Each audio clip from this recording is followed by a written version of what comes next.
last installment in a series of videos on the development of the MemeMaker app. Most of the steps and ideas canvassed in this series are actually based on content from Apple's developing Swift Explorations course book currently available for free in Apple Books. Prior to this particular video, there are a couple of other videos that have been made as part of this series, and it's instructive that you go through them before you get to this. It's an entire step-to-step set of videos that actually leads us to this particular video. And you have the part 1, 2, 3, 4, and 5, and this is actually part 6 for this video.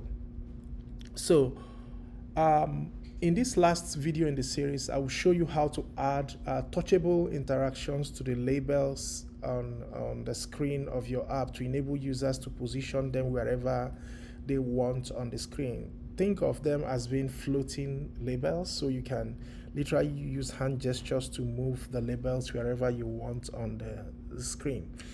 And the context for including these floating labels is that apps like this, like the Meme app, do not always have text located in fixed locations.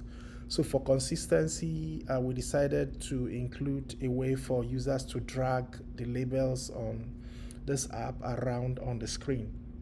Now, callbacks are typically used for directly processing individual text events, or rather individual touch events. However, they involve a level of complexity, right? That's actually very high, and kind of you need a set of very nuanced code to be able to achieve the kind of touch goals for those screens. But for more common interactions, right, what you typically see developers use are gesture recognizers, and they are typically better options and would be the basis for this tutorial. Though gesture recognizers are built on top of the same touch processing systems as the callbacks, right, they are kind of less complex. They also provide an abstract or kind of provide a level of abstraction, or like come with an abstraction layer that presents users with simple information about different gestures like pinching, swiping, and tapping. So gesture recognizers essentially decouple the logic from recognizing the sequence of touches and then acts on that recognition to help trigger some action. So there are different subclasses, for example, of gesture recognizers, and I'm going to show some of these subclasses. These are all subclasses of gesture recognizers: the tap gesture recognizer, pinch gesture recognizers, the rotation gesture recognizer, swipe gesture recognizer, pan gesture recognizer, and on and on. For this particular tutorial, we're going to be focusing on the pan gesture recognizer. It will be instructive if you have time to go read up on some of these gesture recognizers and see their specific applications for your personal app development. So the pan gesture recognizer is, actually tracks the state of a texture as the user drags their feet around the screen of the device. So it essentially tracks the motion of their hands. So I'm going to go back to Xcode right now and begin to implement this part of the application. So once you get back to Xcode, the important thing is to make sure you go click, let me see where we are with this. Okay, I'm clicking here. Make sure you are in main, which is the storyboard, and that's how you show up this storyboard. But because I need real estate to be able to focus and see everything I'm supposed to do, I've decided to kind of close up this part so that we have enough space. So once that is done, one other thing you want to do is to look. One thing you want to do is to come to your labels, because that's where we want to apply these gesture recognizers. So by default, right, views like your image view and your labels and your buttons, right, or particularly the label is a particular example, right? The label, you don't have a lot of user interaction with labels. What labels essentially do is they display text and they more like push data to you. But in this particular case, and because of that reason, because there's not a lot of user interaction, it's by default, right, disabled. Interaction with the users is disabled. But because we want the user to interact with it in this particular application, we will have to go to the attributes inspector to go enable it. So first thing you want to do is make sure you're clicking on the top label, and then come here, to hide or show your inspectors. Let's show the inspector, and then you click your attributes inspector, and then you move to view, right? Make sure this is still highlighted, and then you go to user interaction enabled. Now, once that is enabled, the next thing you want to do is you want to go to the object library and then type the pan gesture recognizer. So once you type that, you want to drag that to the top where it's been highlighted, and then that's it. So once you have that dragged to the top here, and you want to make sure the top was highlighted when you dragged that to it. So make sure you're not associating this gesture recognizer, with the image view or the lower label or anything. It has to be with the top label only. So like every other element on the user interface, right, to be able to push data back and forth, especially with that's the assistant editor, right? How it interacts with the back end is by your typical IB actions. That's how it communicates events to the code. So in a similar fashion, just like we did our, drag and drop with other elements on the interface, you also want to drag and drop. But the problem with this, unlike in other instances where you would click on an element and then create the interface builder action within the app, you don't have that. It's not particularly visible here. So what you're going to have to do is to drag. So literally you can't drag from the screen, because you can't really see the gesture recognizer here. So what you want to do is, you have to drag directly from this pane right here. You can see pan gesture recognizer into the assistant editor. But before you do that, one thing we want to do is, because we are going to have two pan gesture recognizers, you want to make a distinction between the top pan gesture recognizer and the bottom pan gesture recognizer. So just tap on it and then change the title to top TOP space pan gesture recognizer. Now you have that. So next thing you want to do, you want to tap it and then just a minute, highlight, and then control, and then you drag here so that you can create, interface builder action. So once you get it there, we want to name it drag top label, right? That's the title we have for it. And then you want to also make sure that the type is changed to UI, that's the user interface pan gesture recognizer, and then you click connect. So you've been able to create that, right? So once you create that, you want to do the same thing to the bottom label.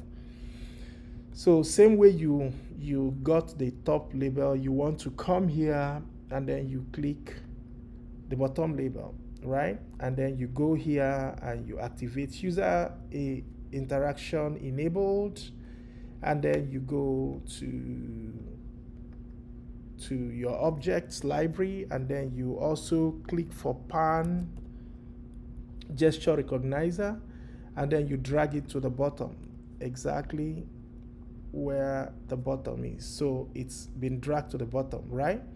So you want to come here again and change this to bottom so that there is a distinction between the one at the top and the one at the bottom. So bottom pan gesture recognizer. So there you have it. So the final or penultimate step would be to now connect this, click on it, control, just a minute, slightly click on it, control and drag, and put that right under this.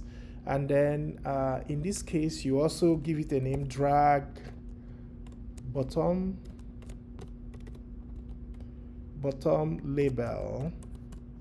And then you also, the type, you change it to UI pan gesture recognizer, and then you connect. So you have two actions, one for the top label and one for the bottom label. So I can go ahead and unhide this so that we have enough space. And once you have that, the next thing you want to do is to enter this code snippet, right? I'll type something like this within the top code. I would say something like, if sender, right, dot state equivalent to dot changed, and then open and close parentheses, curly braces, top caption label dot center equal to sender dot location in view. So we'll say in view. So that's the view that we have chosen. So haven't done that there, you can also do the same thing in your, you can come in here and do the same thing for your bottom. If sender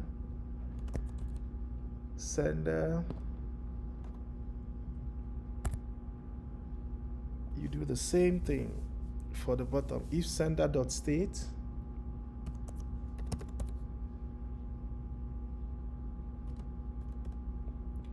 changed,